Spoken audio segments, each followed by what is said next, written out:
અરવલ્લી જિલ્લામાં અકસ્માતની ઘટનાઓને ટાળવા માટે પોલીસે 6 માર્ગીય નેશનલ હાઈવે પર વિશેષ ઝુંબેશ હાથ ધરી છે।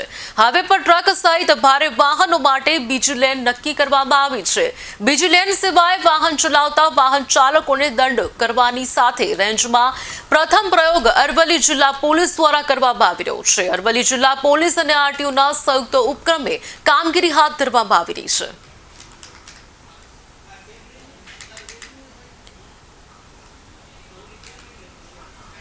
आज रोज अमे वाटड़ा टोल टेक्स खाते रोंग रेंज ड्राइविंग माटेनी जे कार्यवाही करेल छे तेना साथे पोलीस अने ट्राफिक पोलीस साथे रहीने जे ड्राइव करेल छे एना अंदर ट्राफिक पोलीसना इंटरसेप्टर वाहनमांथी जे रोंग लाइन ड्राइव में चलावता जे वाहनों छे एमनो जे फोटो पाडीने आपवामां आवे छे अने अहींया एमने रोकीने एना माटेનું ચલણ જે છે એ આપેલ છે તથા એની સાથે સાથે એ લોકોને અમે ડ્રાઈવરોને સમજ આપેલ છે કે જેના લીધે થઈને રોંગ લાઇન ડ્રાઇવિંગના લીધે જે અકસ્માત છે એને આપણે નિવારી શકાય।